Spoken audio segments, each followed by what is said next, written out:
কবিটি বাংলার পক্ষ থেকে সবাইকে স্বাগতম। শিক্ষার্থী, আশা করি প্রত্যেকেই ভালো রয়েছে, সুস্থ রয়েছে। তোমরা যারা 2025-26 সেশনে ডিপ্লোমা ভর্তি পরীক্ষা পলিটেকনিক ইনস্টিটিউটে ভর্তি পরীক্ষায় অংশগ্রহণ করতে যাচ্ছ, আজকে পদার্থবিজ্ঞান অংশ থেকে তরঙ্গ শব্দ এই চ্যাপ্টার থেকে, এই অংশ থেকে আমি 10টা মোস্ট ইম্পর্টেন্ট প্রশ্ন আলোচনা করতে যাচ্ছি। 10টা প্রশ্ন অবশ্যই পড়ে নিবে, আশা করি উপকৃত হবে। শিক্ষার্থী যারা এই মুহূর্তে আমার চ্যানেলে জয়েন করেছো, অবশ্যই চ্যানেলটিকে সাবস্ক্রাইব করে বেল আইকনটি অন করে রাখো, কারণ পরবর্তীতে সকল প্রকার আপডেট সবার আগে পাওয়ার জন্য। শিক্ষার্থী, 1 নম্বর প্রশ্নটা রেখেছি, হুকের সূত্রের দরুন সৃষ্ট সন্দিত গতিকে কি বলে? এর উত্তর হচ্ছে সরল স্পন্দন গতি। একটি পূর্ণ স্পন্দন হতে যে সময় লাগে তাকে কি বলে? তাকে বলে দোলনকাল। একটি পূর্ণ স্পন্দন হতে যে সময় লাগে তাকে বলে দোলনকাল। দোলনকাল ও কম্পাঙ্কের মধ্যে সম্পর্কটা কি? F সমান 1/t। F সমান 1/t। পুকুরের 4 নম্বর প্রশ্ন, পুকুরে পানির ঢেউয়ের গতি কোন প্রকৃতির? এটা হচ্ছে পর্যায়বৃত্ত গতি। 5 নম্বর প্রশ্ন রেখেছি, পানির ঢেউ কোন তরঙ্গের উদাহরণ? যান্ত্রিক তরঙ্গের উদাহরণ। 6 মোস্ট ইম্পর্টেন্ট প্রশ্ন, বাতাসের শব্দের বেগ কত?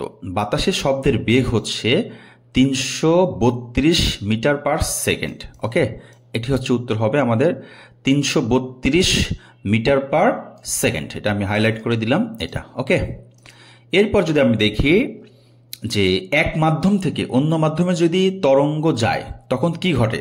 তখন হচ্ছে প্রতিসরণ ঘটে। এক মাধ্যম থেকে অন্য মাধ্যমে গেলে তখন কি ঘটে? তখন হচ্ছে প্রতিসরণ ঘটে। 8 নম্বর প্রশ্ন হচ্ছে তরঙ্গ কত প্রকার? উত্তর হচ্ছে তরঙ্গ 2 প্রকার। 9 নম্বর প্রশ্ন হচ্ছে অনুপ্রস্থ তরঙ্গের অপর নাম কি? অনুপ্রস্থ তরঙ্গের অপর নাম হচ্ছে আর তরঙ্গ। ওকে, অনুপ্রস্থ তরঙ্গের অপর নাম কি? আর তরঙ্গ। লাস্ট কোশ্চেন 10 নম্বর, নির্দিষ্ট দিকে তরঙ্গের দূরত্ব অতিক্রমের হারকে কি বলে? এটা হবে তরঙ্গের বেগ বলে। এটাও কিন্তু মোস্ট ইম্পর্টেন্ট একটি প্রশ্ন, তাই না? এটা কি? নির্দিষ্ট দিকে তরঙ্গের দূরত্ব অতিক্রমের হারকে কি বলে? তরঙ্গ বেগ বলে। এটা মোস্ট ইম্পর্টেন্ট প্রশ্ন। এই 10টা প্রশ্ন তোমাকে মুখস্থ করে নিতে হবে এই অধ্যায় থেকে, প্রিয় শিক্ষার্থীবৃন্দ। আশা করি পড়ে ফেলবে। এছাড়া পরবর্তীতে সকল প্রকার আপডেট সবার আগে পাওয়ার জন্য কবিটি বাংলাকে সাবস্ক্রাইব করে বেল আইকনটি অন করে রাখো। আর ডিপ্লোমা ভর্তির কোনো নীতিমালা এখনো বোর্ড থেকে, মন্ত্রণালয় থেকে প্রকাশ করে নাই, যার কারণে তোমাদের নির্দিষ্ট যে সিলেবাসটা কেমন হবে সেটাও কিন্তু এখন আসে নাই। তবে পদার্থবিজ্ঞান, গণিত থাকবে 100%।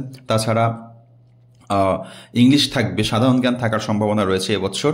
তো শিক্ষার্থীবৃন্দ, এই বিষয়টা যেহেতু সিলেবাসে রয়েছে এজন্য আলোচনা করছি। আর যখন নীতিমালা প্রকাশ করবে, নীতিমালা প্রকাশ করার পর কোন নীতিমালায় পরীক্ষাটা হবে তখন থেকে তোমাদের রাত দিন 24 ঘন্টা তোমাদের সাথে থাকবে ইনশাল্লাহ। যেই 1-1.5 মাস সময় থাকবে ভর্তি পরীক্ষার আগে, আমার সাথে থাকলে ইনশাল্লাহ ভালো একটা রেজাল্ট তোমাদের জন্য অপেক্ষা করবে। সবাই ভালো থাকবে, সুস্থ থাকবে, কবিটি বাংলার সাথেই থাকবে। আল্লাহ হাফেজ।